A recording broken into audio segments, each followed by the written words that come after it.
السلام علیکم جی ناظرین، ہمارے ساتھ فیصل موجود ہے. یہ وہی ہیں حضرت جنہوں نے پیدل کراچی سے لے کر تو خنجراب پاس تک کا سفر پیدل طے کیا ہے 69 ڈیز میں، اور یہ اپنے آپ میں ایک ریکارڈ ہے اور بڑی زبردست اچیومنٹ ہے ان کے بہاف پر کہ انہوں نے بغیر کسی اسپانسرشپ کے یہ سارے کا سارا کام انجام دیا ہے. یہاں پہ یہ نشان صاحب کے ریفرنس سے آئے تھے گجرانوالہ میں، کیونکہ انہوں نے بھی ان کی کافی مدد کی اس سفر کے دوران. تو یہاں پر جو ابھی گفتگو کا آغاز ہے، کیونکہ گجرانوالہ میں آئے ہیں، گجرانوالہ پہلوانوں کا شہر ہے، کھانے پینے کے لحاظ سے مشہور ہے. تو میں ایک تو پوچھنا چاہتا ہوں ان سے، یہ ملتان کے رہنے والے ہیں بنیادی طور پر، اور وہاں سے کراچی جا کر انہوں نے کراچی سے پیدل سفر شروع کیا تھا. ملتان میں کوئی خاص خوراک جو کہ یہ کھاتے ہوں، یا وہاں پہ کوئی ایسی ڈش ہے جو پاپولر ہے، جیسے ہمارے یہاں پہ پائے مشہور ہے یا ہریسہ مشہور ہے، یا کھانے پینے والی اور چیزیں جو ہیں کافی زیادہ چڑے گجرانوالہ کے جیسے مشہور سمجھے جاتے ہیں، تو ملتان میں کوئی ایسی چیز ہو جو کہ خاص ہو؟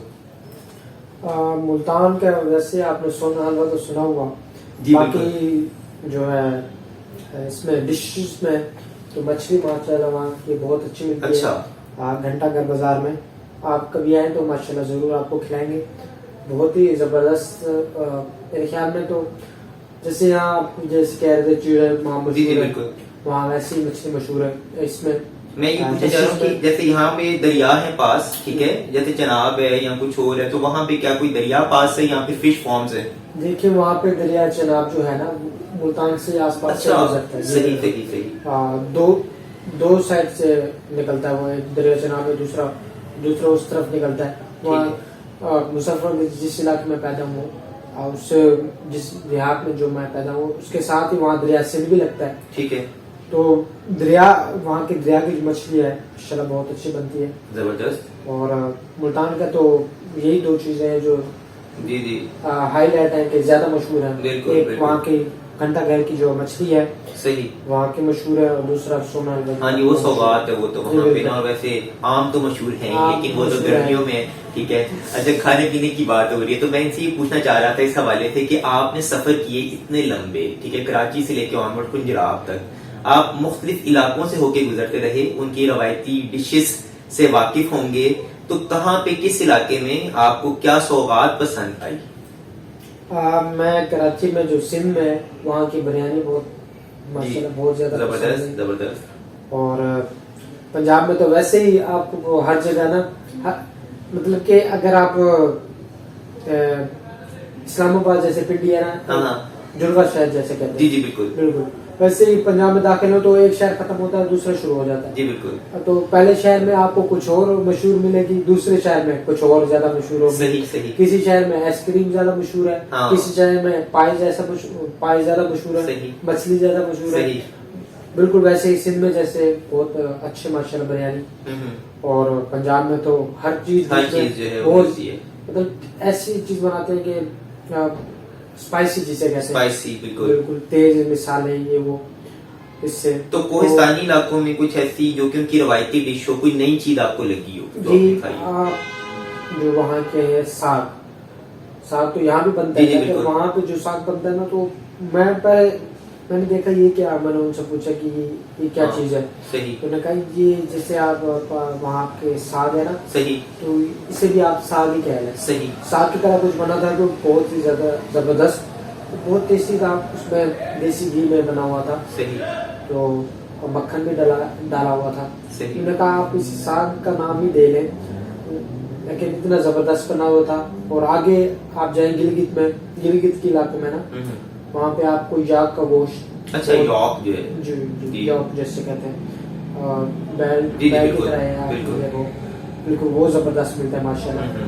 اور میرے خیال میں وہ مجھے کبھی نہیں بھولا گا، کیونکہ گلگت میں جہاں بھی شروع میں جب میں کھایا تو میں نے آگے جو بھی ہمیں اگر کوئی دعوت دے گا پوچھے گا کیا کھانا تھا، میں بے شرم کی طرح کہہ دوں مجھے یہ آگے کھانا ہے. صحیح. یہ کیا اتنا لذیذ ہو لگا. بالکل ماشاءاللہ. تو آپ جیسے لاہور میں پائے ناشتہ، جی ہر شہر کے الگ الگ اپنا منفرد کھانا ہے، اپنا الگ کلچر ہے. یا یہ تو گجرانوالہ میں بیٹھا ہوں، ان کے سامنے کیا بات کروں گا، یہ سب سے بہتر کھانے میں. حالانکہ وہ پہلوانوں کا شہر ہے لیکن ہمارا کوئی تعلق نہیں پہلوانوں سے بھی، تو بات کچھ ایسی ہے. اور دوسرا بھی آپ خود اتنی حلیم طبیعت کے، اچھی طبیعت کے مالک ہیں، تو آپ نے جو اپنا ایکسپیرینس بتایا کہ آپ کو جیسے لوگ ملے، مہمان نواز طبیعت کی، بڑی پازیٹیو ان کی اپروچ ہے. پاکستان کے حوالے سے ہم سمجھتے ہیں کہ جی نہیں پاکستان میں لوگ اچھے نہیں ہیں، لیکن ان کا جو ہے سلسلہ اتنا بہتر رہا کہ ان کو ہر جگہ، ہر علاقے میں کچھ ایسے مخلص لوگ ملے. نو ڈاؤٹ پاکستان ایسے لوگوں سے بھرا پڑا ہوا ہے، لیکن وہی بات ہم ان کو ہائی لائٹ نہیں کرتے. تو ان لوگوں نے بھی کافی زیادہ نمائندگی کی اس لحاظ سے کہ انہوں نے ان کو فل پروٹوکول دیا اپنے اینڈ پر، ان کے اپنے بہاف پر. اب وہ سپانسرڈ نہیں تھے کسی بھی لحاظ سے، اپنی طبیعت سے، اپنی عادت سے مجبور ہو کر ان کو انہوں نے کھانے کی آفر کی، ان کو بلایا، اپنے پاس رکھا، مہمان بنایا تھوڑی دیر کے لیے، گھڑی دو گھڑی کے لیے، بے شک وہ چائے پینے کے لیے ہی کیوں نہ ہو. تو اس کے بارے میں بھی یہ بتائیں کچھ. جی بالکل، جیسے میں کہہ چکا ہوں کہ آپ کو ایک واقعہ جیسے میں نے بتایا تھا کہ وہاں پہ ایک بندے کی ایک ہی مرغی تھی، ان نے ذبح کر کے مجھے تناول فرمائی.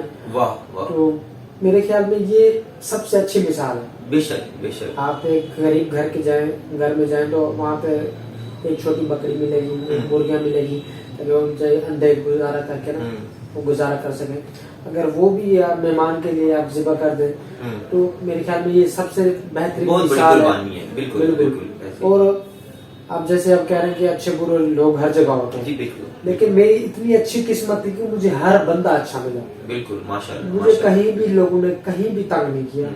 کوئی میں کہتا ہوں کہ سائیکل والے سے لے کر مجھے کار والے نے، بس والے نے روک کے پوچھا بیٹا کرایہ نہیں ہے تو میں آپ کو ویسے لے کے چلتا ہوں، آپ آئے کچھ. میں نے کہا انکل میں ویسے ہی نکلا ہوں پیدل واک کے لیے، الحمدللہ تھینک یو سو مچ. میں ان کو شکریہ ادا کیا. انہوں نے کہا کہ ٹھیک ہے آگے یہ ہوٹل ہے، انہوں نے نام بتایا، یہ میرے کزن کا ہے، یہ میرے چاچو کے بیٹے کا ہے، یہ میرے ماموں کے بیٹے کا ہے. آپ ان کو میرا نام دینا، وہ آپ کو اسٹے میں فری میں کروا دیں گے.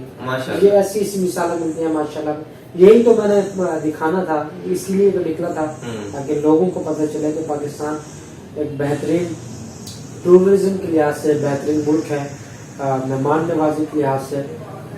یہ تو آپ کو صرف سوشل میڈیا پہ ملے گا یا اس پہ ملے گا، میڈیا پہ ملے گا کہ پاکستانی یہ ہیں، پاکستانی وہ ہیں، لیکن الحمدللہ میرے ساتھ ایسا کچھ واقع نہیں ہوا کیونکہ میں پیدل واک کر رہا تھا. آپ کو ایک ایک قدم جان کے چلنا پڑتا ہے کہ آگے بندے کیسے ملیں گے، کیا ہونے والا ہے آپ کے ساتھ.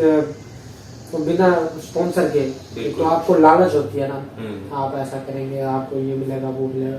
بنا کسی لالچ کے اگر آپ نکلے ہیں گھر سے خوبصورت امیج دکھانے کے لیے تاکہ لوگوں کو پتہ چلے کہ واقعی پاکستان ایک خوبصورت ملک ہے. اور میں جیسے ٹورزم کا حوالے سے کہوں گا کہ سری لنکا اس کا 70% جو ہے وہ اکنامک جو ہے وہ ٹورزم پہ بیس کرتی ہے. جی بالکل. ان کا سمجھے کہ 70% وہ اپنا ملک کی وہاں سے اکٹھا کرتے ہیں. ترکی کے بارے میں بھی ہم نے سنا ہے کہ ترکی بھی ایسا ہی ہے.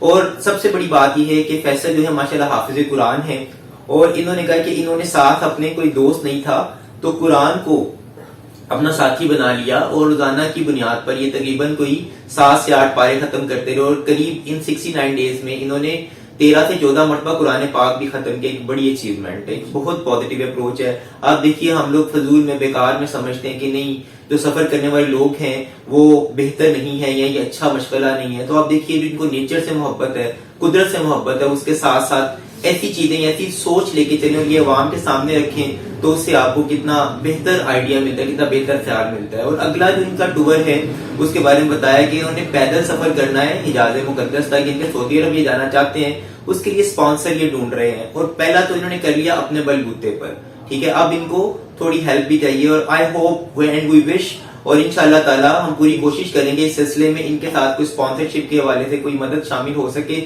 تاکہ یہ اپنا نیک فریضہ بھی اچھے طریقے سے انجام دے سکیں. Faisal thank you very much for your kind information کہ آپ نے اتنی اچھی معلومات ہمیں فراہم کی. جزاک اللہ.